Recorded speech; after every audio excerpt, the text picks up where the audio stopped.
नमस्कार, मैं हूं संजय शर्मा। आप देख रहे हैं 4 PM न्यूज नेटवर्क।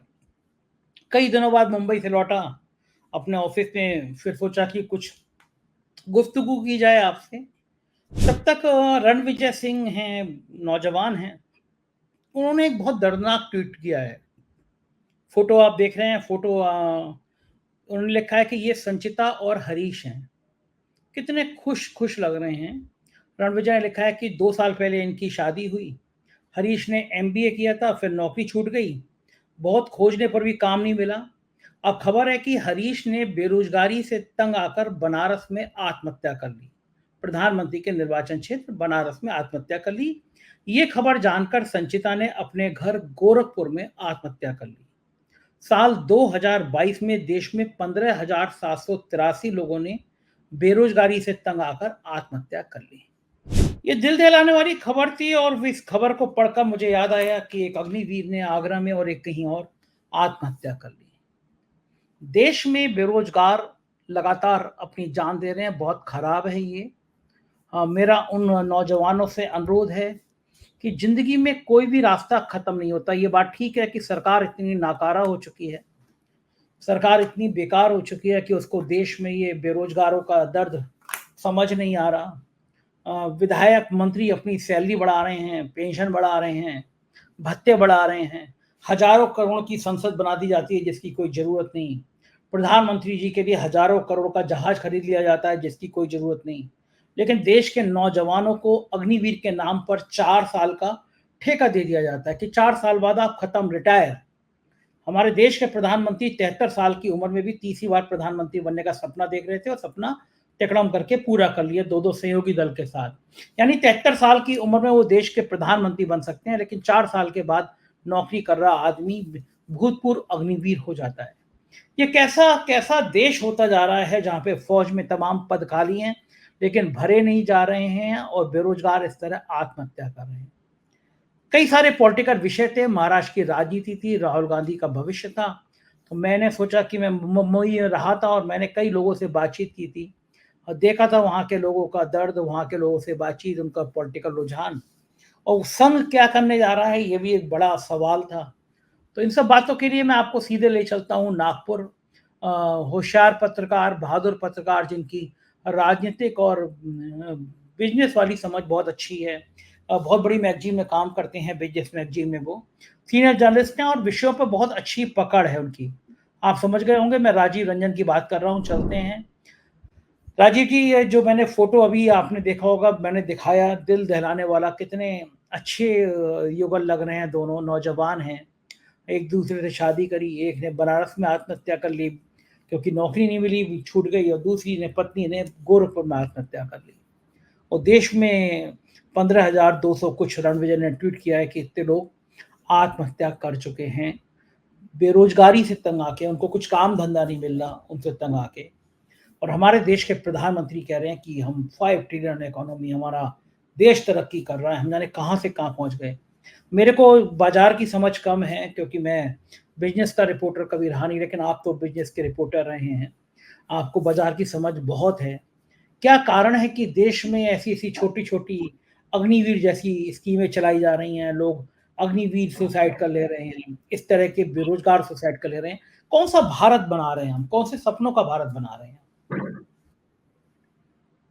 देखिए संजय जी, ये बहुत ही आपने मार्मिक चित्रण किया है। जो हादसा हुआ है उसका बहुत ही ज्यादा मार्मिक चित्रण किया। और ये जो आपका सवाल है इंडियन डिफेंस फोर्सेस के ऊपर में, ये पर्सनली मेरे लिए बहुत सेंसिटिव है, क्योंकि मेरे पिताजी ने इस देश को 40 साल दिए। वो इंडियन एयरफोर्स में थे और मैंने अपने जीवन के शुरुआत के 20 साल अलग अलग एयरफोर्स स्टेशन में बिताए हैं। केंद्रीय विद्यालय में मैंने पढ़ाई की है। मैं जीता जाता एक एग्जाम्पल हूं आप सभी के सामने। देखिए, इस देश में एक नकली बहस चलाई जा रही है कि मरने के बाद अग्निवीरों को क्या मिलेगा। अरे, मरने के बाद उनके परिवारों को कुछ भी मिल जाए, पर जो आदमी शहीद हुआ है उसका तो जीवन समाप्त हो गया ना।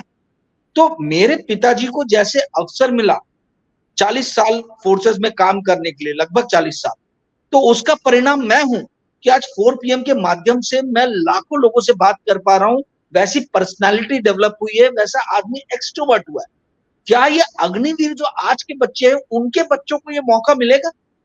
मैं खुशकिस्मत रहा क्योंकि मेरे पिताजी के समय में सरकार ने अग्निवीर जैसी घटिया योजना नहीं निकाली। इस पूरे देश में एक हम नकली बहस चला रहे हैं कि शहीदों को क्या मिलेगा। अरे जीते जी इन अग्निवीरों को क्या मिलेगा, बहस ये होनी चाहिए। क्या इनके बच्चों को केंद्रीय विद्यालय में पढ़ने की वही सुविधा मिलेगी जो हमें मिली है? संजय जी, 5 रुपए 3 महीने में हमारी फीस होती थी, 15 रुपए में, सॉरी 15 रुपए फीस होती थी 3 महीने में, 5 रुपए यानी महीने की। 60 रुपए में हम लोग पूरे साल भर की पढ़ाई कर लेते थे केंद्रीय विद्यालय में। तो आप ये समझिए, केंद्रीय विद्यालय की जो है वो सुविधा होना, कैंटीन की सुविधा होना जिसके द्वारा आपको जो है नए नए प्रोडक्ट्स मिलते हैं, एक कैंपस में आप रहते हो, बड़े एक्सट्रोवर्ट पर्सनालिटी होती है, अलग अलग रीजन, अलग अलग रिलीजन, अलग अलग क्षेत्र के लोगों के साथ में आप इंटरेक्शन करते हो, आपकी दोस्ती होती है। बचपन से ही सर्वधर्म समभाव का जो ख्याल है वो आपके दिमाग में जाता है। आप केंद्रीय विद्यालय में हमको 18 अलग अलग भाषाओं में गाने सिखाए जाते। तो क्या अब ये अग्निवीर के बच्चों को ये सारी चीजें मिलेंगी? देश में बहस ये होनी चाहिए कि अग्निवीर जो 4 साल इस देश को दे रहे हैं, उनको और उनकी आने वाली भावी पीढ़ी को ये देश क्या दे रहा है, ये देश उनके साथ क्या न्याय कर रहा है? हर बार जो है युवा पीढ़ी देश के लिए जान दे, यही चीज पे तो बहस नहीं होनी चाहिए। भाई ये देश उन युवा पीढ़ी के लिए क्या कर रहा है, इस पे कौन बहस करेगा? तो ये पूरी की पूरी जो बहस सदन में हुई है, जो अभी राजनाथ सिंह और राहुल गांधी के बीच में हुई है, या सदन के बाहर भी मैं यूट्यूब में भी देख रहा हूं, लोग नकली बहस कर रहे हैं कि क्या मिलेगा और क्या नहीं मिलेगा। सवाल ये उठता है कि हम अपने युवाओं के जीवन को कैसे अच्छा करें। इस देश में अनएम्प्लॉयमेंट बहुत हाई है, और आप ही संजय जी समझिए, 44 लाख करोड़ का बजट था जो लास्ट बजट हुआ, उसमें 6 लाख करोड़ सिर्फ डिफेंस फोर्सेस के लिए रखे गए, ठीक है। उसमें भी 4 लाख करोड़ के आसपास ही, 4.5 लाख करोड़ के आसपास ही शायद फोर्सेस को मिला, और 1.5 लाख करोड़ जो दूसरे डिफेंस से रिलेटेड एक्टिविटीज होती हैं उसके लिए है। अब आप मुझे बताइए, एक तरफ हम पाकिस्तान से घिरे हैं, दूसरी तरफ हम चाइना से घिरे हैं, दोनों हमारे एनिमी स्टेट, मतलब दोनों के दोनों दुश्मन राष्ट्र हैं जिनसे हम घिरे हुए हैं। ऐसी स्थिति में क्या कोई सेन माइंड में, क्या कोई दिमाग से सोचने वाला आदमी अग्निवीर जैसी स्कीम ला सकता है?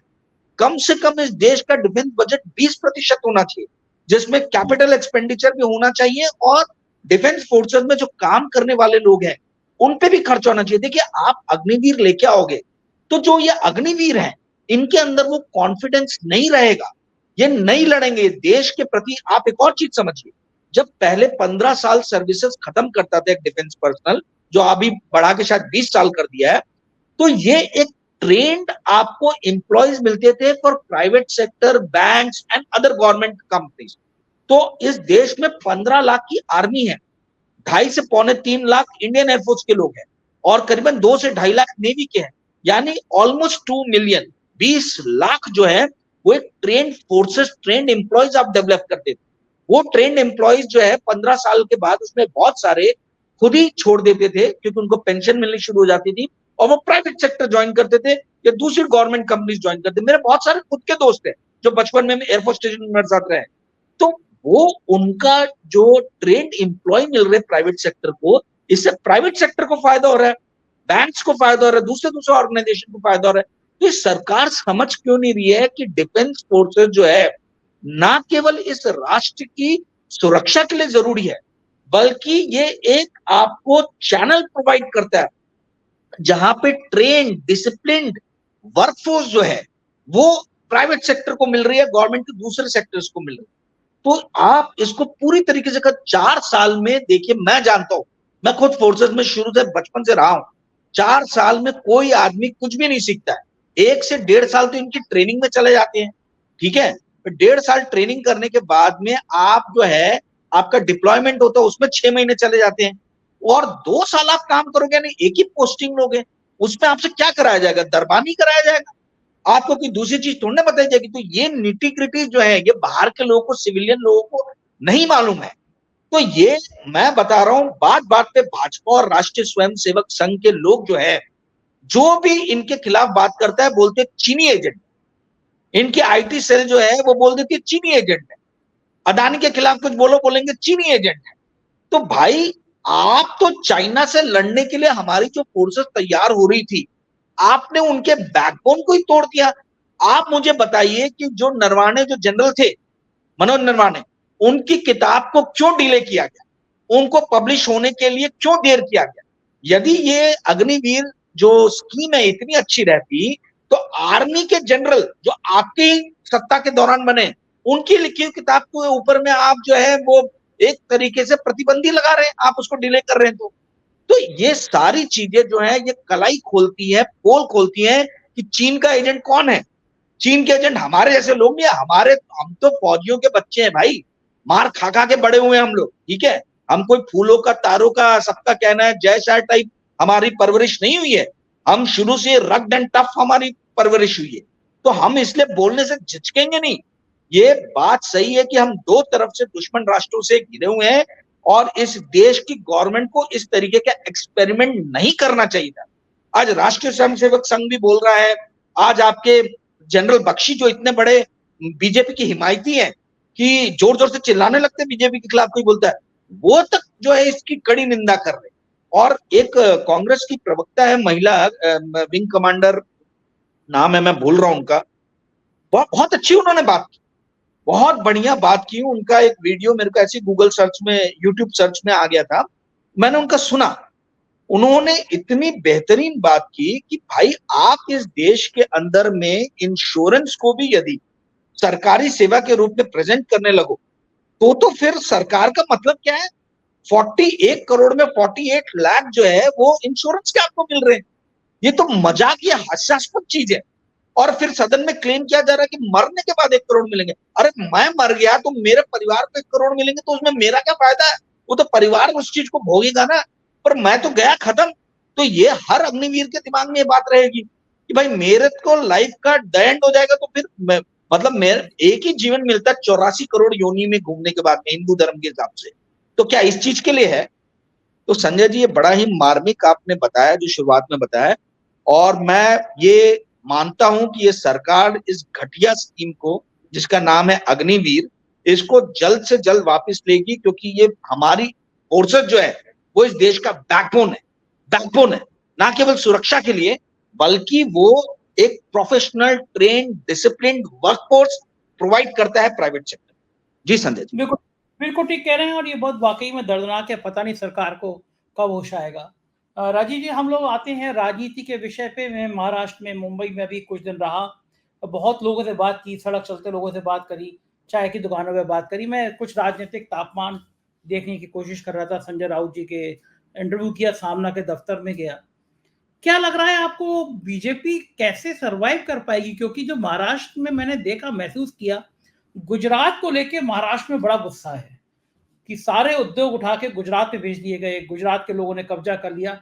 ये एक वहां का लेमैन बोल रहा है, चाय की दुकान वाला बोल रहा है, ठेले वाला बोल रहा है, आम आदमी बोल रहा है। तो महाराष्ट्र में अब 3-4 महीने बचे हैं चुनाव में, मोदी जी का चेहरा तो वहां पे काम नहीं करेगा, ये बिल्कुल तय है। क्योंकि इतने लोगों में बात करी, अगर मोदी जी का चेहरे पे चुनाव हो गया तो बीजेपी की बैंड बजना तय है। तो फिर क्या चेहरा देवेंद्र फडणवीस का होगा? उनको लेके भी बहुत नाराजगी है। तो बीजेपी के पास आपके हिसाब से क्या गेम प्लान होगा? क्योंकि महाराष्ट्र इन हालातों में हाथ से निकलता हुआ दिख रहा है। संजय जी, आपने मेरे मुंह की बात छीन ली। बस मेरी एक गुजारिश है, जो भी महाराष्ट्र के प्रभारी रहे बीजेपी के, हजूर 20 रैली नरेंद्र मोदी की महाराष्ट्र में आप करा दीजिए असेंबली इलेक्शन के टाइम, और हजूर 20 रैली अमित शाह की करा दीजिए। मैं आपको दावे के साथ आज बोल रहा हूं कि राहुल गांधी को महाराष्ट्र में, प्रियंका गांधी को और कांग्रेस के प्रेसिडेंट खड़गे साहब को यहां आने की जरूरत ही नहीं है। अपने आप ही प्लेटर में जो है भाजपा जो है ये इलेक्शन कांग्रेस को और शिवसेना को और शरद पवार जी की जो एनसीपी है उनको भेंट कर देंगे। सिर्फ 20 रैली नरेंद्र मोदी की हजूर और 20 रैली अमित शाह की। और इस दरखास्त को जो है आप कृपया करके जो है नजरअंदाज ना। हाँ, एक और बात, 40 ये जो रैली होंगी इसमें देवेंद्र फडणवीस का चेहरा जरूर दिखना चाहिए, उनको जरूर साथ में रखना। ये 40 की 40 रैली, बड़ा मजा आ जाएगा। मैं आपको आज बता रहा हूं, इनफैक्ट मैं ये चीज कंसिस्टेंटली अप्रैल से, जब से लोकसभा का इलेक्शन चालू था, मैंने आपको यही कहा था कि गुजरात में जिस तरीके से महाराष्ट्र के उद्योग धंधे और जो नए प्रोजेक्ट, जो क्या बोलते हैं हिंदी में प्रकल्पित प्रोजेक्ट जो रहते हैं, उनको जो लेके जाया गया, ठीक है, उसका एक बहुत बड़ा गुस्सा है, क्योंकि मराठी समाज जो महाराष्ट्र का समाज ये पढ़ा लिखा है। यहाँ पे आप बेवकूफ नहीं ऐसे गोल गोल लच्छेदार जिलेबी बना के आप छूट सकते हो।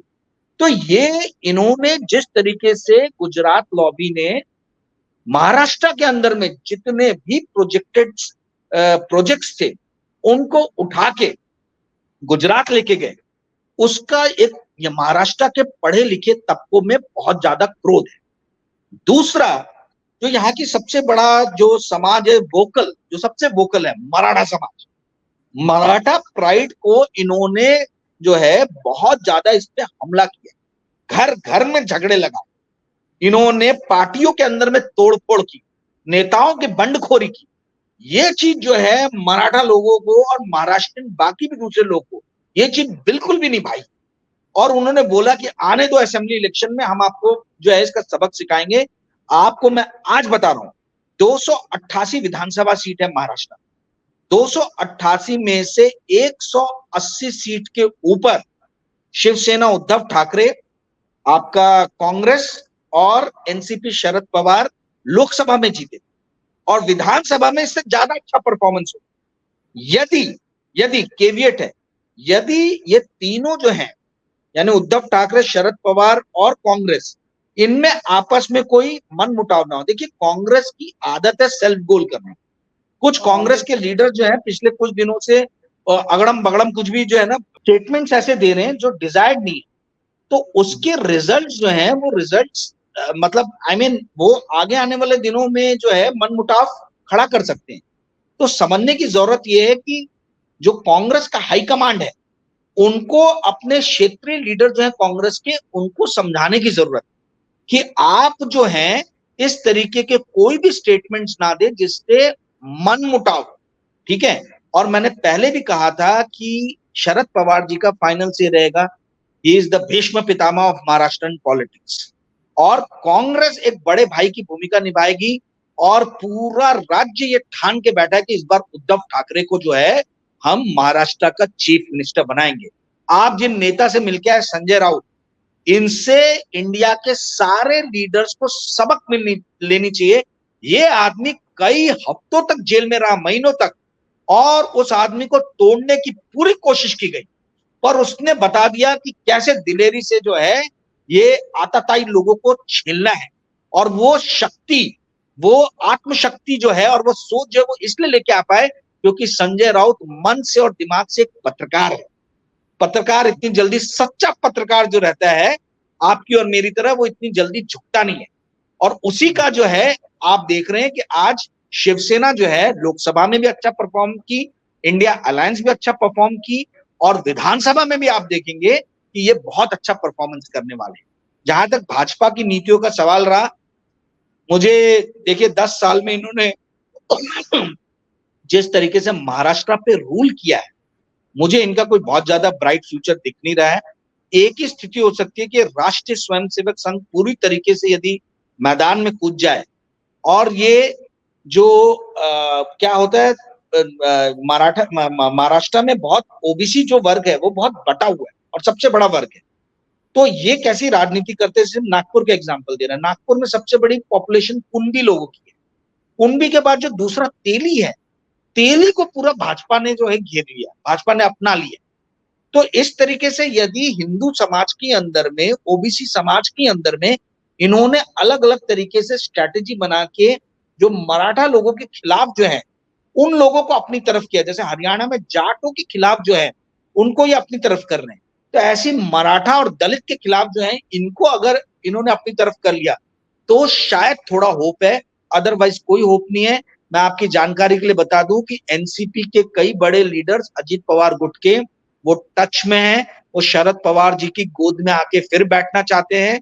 यहां तक कि शिंदे गुट के भी कई लीडर्स हैं वो उद्धव ठाकरे जी के टच में हैं, और आपको इलेक्शन के ठीक पहले नजर आएगा कि कैसे वो अपना पाला बदले। जी संजय। तो राजीव जी, मुझे बताइए कि फायदा किसमें है? शिवसेना की तरफ से, उद्धव की ग्रुप की, शिवसेना के नेताओं की तरफ से ये बयान आया कि उद्धव को चेहरा बनाकर चुनाव लड़ना चाहिए, लेकिन कांग्रेस के और शायद शरद पवार की टीम इसमें राजी नहीं थी। फायदा किसमें? क्या उद्धव सीएम का चेहरा हो गठबंधन का तो फायदा है, या फिर चेहरा कोई नहीं हो तो फायदा है? उद्धव ठाकरे जी को बिल्कुल चेहरा बनाना चाहिए, इसका बहुत ज्यादा फायदा मिलेगा। देखिए सहानुभूति है, और आप समझिए कैसा है कि महाराष्ट्र में लोगों के दिमाग से बात निकली नहीं है कि ये ब्राह्मणों की पार्टी ने, भाजपा को आज भी महाराष्ट्र में ब्राह्मणों की पार्टी माना जाता है। ये आप देखिए, इनके जो चेहरे भी है, देवेंद्र फडणवीस ब्राह्मण है, नितिन गडकरी जो सबसे बड़े महाराष्ट्र के बीजेपी के लीडर है वो ब्राह्मण है। तो ब्राह्मणों की पार्टी ने मराठा घर के अंदर में, मराठा की पार्टी के अंदर में तोड़फोड़, ये लोगों के दिमाग में बैठ गया। और यही चीज मराठा, यदि आप हिस्ट्री पढ़ेंगे तो आपको ये सेम पेशवा, ये आप हिस्टोरिकल बैकग्राउंड में जाएंगे तो आपको यही एग्जांपल्स नजर आएंगे। तो लोग जो है वो क्रोधित हैं। आप सड़क पे निकल जाइए, देखिए मैं तो 19 अप्रैल से कंसिस्टेंटली बोल रहा था कि लोग देवेंद्र फडणवीस के बारे में बहुत खराब खराब बोल रहे हैं। गोदी मीडिया का एक भी चैनल को भनक नहीं लग रही थी कि भाई महाराष्ट्र में इतना उलटफेर हो रहा है। यहां तक कि दुबई में बैठे हुए नानाजी देशमुख के जो रिश्तेदार हैं, यशवंत देशमुख, वो अपने ओपिनियन पोल में ये बता रहे थे कि भाई जिन जिन सीट्स पे बीजेपी नहीं लड़ेगी वहां पे महायुति को नुकसान, और जहां पे बीजेपी लड़ेगी वहां पे जीतेगी महायुति, वहां स्ट्रांग है। अब ये इनको कौन समझाए, यशवंत देशमुख को, ये ओपिनियन पोल पता नहीं कितने लाख करोड़ लेके ऐसी फालतू की बात की उन्होंने जो पूरी गलत साबित हुई। 28 सीट पे लड़ी है बीजेपी महाराष्ट्र में, सिर्फ 9 सीट मिली है, यानी 1/3 से भी कम, यानी 30%। अरे स्कूल में 30% मिलने में तो बच्चा फेल हो जाता है। और यहाँ ये यशवंत देशमुख बता रहे हैं जो दुबई में बैठते हैं कि ये जो है बीजेपी लड़ेगी तो नरेंद्र मोदी के चेहरे के कारण जो है इनको अपार सफलता मिलेगी। मैंने तो आपको जैसे पहले भी कहा कि हजूर सिर्फ 20 रैली अमित शाह और 20 रैली नरेंद्र मोदी की करा दीजिए महाराष्ट्र में इस बार इलेक्शन में, और उसके बाद ज्यादा मेहनत करने की शरद पवार जी को जरूरत नहीं है, उद्धव ठाकरे को भी जरूरत नहीं है, और राहुल गांधी और बाकी बड़े कांग्रेस लीडर को तो आने की भी जरूरत नहीं। तो जो आपने सवाल पूछा था, चेहरा होना चाहिए, उद्धव ठाकरे का होना चाहिए, क्योंकि ये एक हिस्टोरिकल मेंटालिटी, एक हिस्टोरिकल पर्सपेक्टिव बैकग्राउंड से लोगों को जोड़ रहा है। जो बच्चे स्कूल में हिस्ट्री पढ़ते हैं, जो बड़े हुए हैं, जो वोट डालते हैं, अब सब वयस्क हो गए, उन लोगों को ध्यान में कि महाराष्ट्र का क्या इतिहास रहा है। जी संजय जी, आपने जब मेहनत की बात की तो मेहनत के नाम पर राहुल गांधी की बात कर लेते हैं। गजब मेहनत कर रहे हैं आजकल राहुल गांधी। जो भाषण था पार्लियामेंट में, उसको लेके हर जगह चर्चा है कि ये राहुल पार्ट 2 आ गया है, मतलब वो पहले वाले राहुल उसमें जमीन आसमान का अंतर हो गया है। प्रधानमंत्री की इतनी बेइज्जती 10 सालों में सदन में कभी नहीं हुई। क्या क्या भिगो भिगो के सबने कहा, और मैं देख रहा था नायडू की टीम के लोग और नीतीश की टीम के सांसद सब बैठे रहे कि भाई तुम जानो हमें क्या मतलब है। और राहुल गांधी कि आप तो भगवान के अवतार हैं, आप तो बायोलॉजिकल मतलब क्या क्या नहीं कह रहे थे वो। राहुल गांधी के इस नए संस्करण पे आपका क्या कहना है कि ये राजनीति के में अब राहुल गांधी क्या गुल खिला सकते हैं? देखिए राहुल गांधी मुझे पहले से ही जो है काफी मैच्योर लीडर लगते थे, पर ये गोदी मीडिया, भाजपा का आईटी सेल और लाखों करोड़ों रुपए के विज्ञापन और जो एक हिडन एजेंडा जो चलाया गया, उसके कारण उनकी इमेज को बहुत बुरी तरीके से घात लगाया गया, धूमिल किया गया। भाई जिस आदमी को कैम्ब्रिज यूनिवर्सिटी बुला रहा है, जिस आदमी को हार्वर्ड जो है वो स्पीच देने के लिए बुला रहा है, तो ये कोई मतलब ऐसी किसी को तो बुलाते नहीं है भाई, है ना। ये मेरी तो जानकारी में नहीं है कि भाजपा के किसी लीडर को जो है पिछले कुछ सालों में कैम्ब्रिज ने या हार्वर्ड ने बुलाया, अगर बुलाया हो तो मुझे जानकारी नहीं। तो ये हमेशा से परिपक्व एक लीडर, मैच्योर लीडर रहे। परंतु संजय जी समझने की जरूरत, आप देखिए इंपॉर्टेंट बात क्या है। बात यह है कि सिर्फ एक हिंदी में कहावत है, अकेला चना भाड़ नहीं फोड़ता। एक आदमी की मेहनत से कुछ नहीं होगा। आप इस बात को समझिए कि कांग्रेस का संगठन जो है ये बहुत सारे राज्यों में बहुत कमजोर हो गया। यहां तक कि यदि आप इस बार के इलेक्शन के रिजल्ट देखोगे तो आप देखोगे सिर्फ ऐसी 36 सीटें थी जहां पर कांग्रेस और बीजेपी की डायरेक्ट भिड़ंत हुई है, जिसको कांग्रेस ने जीता है। बाकी सारी सीटें जो हैं वो भाजपा की झोली में गई। मध्य प्रदेश में तो इनका पूरा संगठन ही गायब हो गया। संगठन मतलब लाखों लोग जो है कांग्रेस के संगठन से दूसरी पार्टियों में छिटक गए, मूलतः भाजपा के अंदर में गए। हमने दूसरे भी राज्यों में देखा, गुजरात में 2017 में क्या होता, ऑलमोस्ट डिफीट कर दिया था। मैं बार बार 2017 का उदाहरण जो है याद दिलाना चाहूंगा कांग्रेस को। कांग्रेस के यदि कोई लीडर देख रहे होंगे कि उससे सबक लीजिए, उस सबक लेने की जरूरत है। तो राहुल गांधी अपनी तरफ से बहुत मेहनत करे, पर जो मैं अब बताना चाह रहा हूं 4 PM के दर्शकों को ध्यान से आप लोग सुनो। देखिए क्या है, आपने नरेंद्र मोदी में 50 कमियां होंगी, पर एक मुझे चीज अच्छी लगी। उन्होंने मध्य प्रदेश का जब इलेक्शन हुआ तो उन्होंने नरेंद्र सिंह तोमर, फग्गन सिंह कुलस्ते, राकेश सिंह, है ना, ये सारे जो लीडर्स लोकसभा में जीत के गए थे, इनको कहा कि आप जाइए और विधानसभा का चुनाव लड़िए। और इन्होंने विधानसभा का चुनाव लड़ा, फग्गन सिंह कुलस्ते हार गए, उसके बावजूद भी वो मंत्री बने रहे, ठीक है, और लोकसभा इस बार फिर टिकट दिया। ये चीज आप देखिए कांग्रेस में नहीं है। आप कांग्रेस वर्किंग कमेटी की यदि लिस्ट निकाल के देखेंगे तो आप देखेंगे कि भाई अधिकतर लीडर वो हैं जो इलेक्शन लड़ते ही नहीं है। आप ये देखिए, अब मुझे आप ये बताइए, मैं ये जानना चाहता हूं कि पवन खेड़ा कहां के लीडर है? जिंदगी उन्होंने दिल्ली में निकाल दी, मैंने कभी उनको लड़ते हुए नहीं देखा, है ना। फिर आप देखिए सुप्रिया श्रीनेत, इन्होंने इस बार क्यों नहीं इलेक्शन लड़ा? इनको लड़ना चाहिए था, इन्होंने लड़ा नहीं। इनके 5-6 साल में बहुत अच्छी ब्रांड वैल्यू बन गई।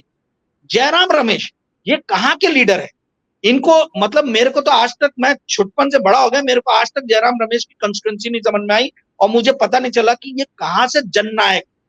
तो क्या है, कांग्रेस के अंदर में बहुत सारे स्टूडियो वीर हो गए, स्टूडियो में बैठ के बड़ी बड़ी तेजस्वी और ओजस्वी भाषण देंगे, बातें करेंगे, पर ये समझिए नेता तब तक नहीं बनता आदमी जब तक वो मैदान में नहीं उतरता।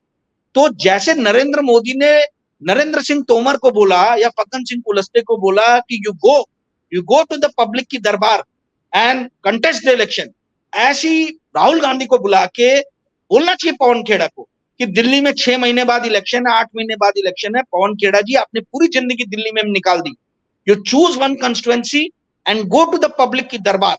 सुप्रिया श्रीनेत को बोलना चाहिए कि आप दिल्ली की एक कंस्टिट्यूएंसी चुनिए और वहां जाके इलेक्शन लड़िए, ठीक है, जब तक ये मैदान में उतरेंगे नहीं। और एक चीज और समझिए, ये आप सिर्फ स्टूडियो में बैठ के जो बड़े नेता नहीं बन जाते, आप जब तक पुलिस के 20-25 डंडे ना खा ले, जब तक 50-60 जो है लात मुक्के ना खा ले पुलिस के, जब तक आपकी पिटाई ना हो जाए पुलिस द्वारा, तब तक आप नेता नहीं बन सकते। तो पवन खेड़ा, जयराम रमेश, सुप्रिया श्रीनेत, इनको तैयार रहना चाहिए मार खाने के लिए। इनको जमीन पे उतर के, मैं नहीं चाहता कि ये मार खाएं, मतलब मेरा कहने का मतलब ये है कि इनको मैदान में, जंग के मैदान में उतरने की जरूरत है, उतर के संघर्ष करने की जरूरत है। स्टूडियो में बैठ के जो है वो आप स्टूडियो वीर बनोगे, आप जननायक नहीं बनोगे। और राहुल गांधी ने इस बात को पकड़ा, ये 1-2 प्लेटफॉर्म पे मैंने पहले बोला है। राहुल गांधी ने अपनी हाल फिलहाल के अपने स्पीच में बोला कि शादी के घोड़े अलग होते हैं और आपके रेस में दौड़ने वाले घोड़े अलग होते हैं। तो हम गलती यही करते हैं कि शादी के घोड़े को रेस के घोड़े में ये बना देते हैं। ये जितने भी नेताओं के नाम लिए, हमारे नागपुर के आप देखिए, अविनाश पांडे का नाम के एक लीडर हैं जो यूपी सूबा जो सबसे बड़ा है, उसके वो कांग्रेस के जो हैं वो सर्वे शर्मा है। इन्होंने जिंदगी में सिर्फ एक इलेक्शन लड़ा है, वो भी जब इंदिरा गांधी की लहर थी, वो भी विधानसभा का, उसका कभी इलेक्शन ही नहीं लड़ा। अब ये सिर्फ टिकटे बांटने का काम कर। ऐसी मुकुल वासनिक है, वो स्वप्न देख रहे कि अगले जो है कांग्रेस के एआईसीसी के चेयरमैन बनेंगे, दलित लीडर है, पर इलेक्शन का नाम सुनो तो उल्टी डायरेक्शन में चले जाते। 2014 में रामटेक जो नागपुर का बाजू का है क्षेत्र, वहां से हारने के बाद में लड़े ही नहीं कभी इलेक्शन, 10 साल तक आए नहीं। तो कहने का अर्थ है कि कांग्रेस को इंट्रोस्पेक्शन की जरूरत है। अकेले राहुल गांधी के कंधे पे रह के बंदूक चला के जो है बहुत आगे तक नहीं जाओगे। संगठन मजबूत करने की जरूरत है। संगठन आपका नहीं है। यूपी में आप 1 से 7 सीट पे चले गए क्योंकि आप अखिलेश यादव के कंधों पे सवार थे। यही हालत आपकी हर राज्य में है। बंगाल में आपका कोई नहीं था तो देखिए 2 से 1 सीट पे आ गए। और जिन महोदय ने नहीं होने दिया कोalition तृणमूल के साथ, वो खुद यूसुफ पठान से हार गए। तो कांग्रेस को इन सब चीजों से सबक लेनी चाहिए। जी संजय भैया, बिल्कुल ठीक कह रहे हैं और शायद हो सकता है ये बातें सुन के और चेतना आए और सबक ले। बहुत बहुत शुक्रिया राजीव जी इतनी बढ़िया बातचीत करने के लिए। आभार आपका। ये थे राजीव रंजन जी और हम लोग बात कर रहे थे देश की राजनीतिक व्यवस्था पर। मुझको यकीन है कि ये बातचीत आपको पसंद आई होगी। मुझे बताइएगा ज़रूर ये बातचीत कैसी लगी। चैनल को जॉइन कीजिएगा, सब्सक्राइब करिएगा। शुक्रिया, थैंक यू।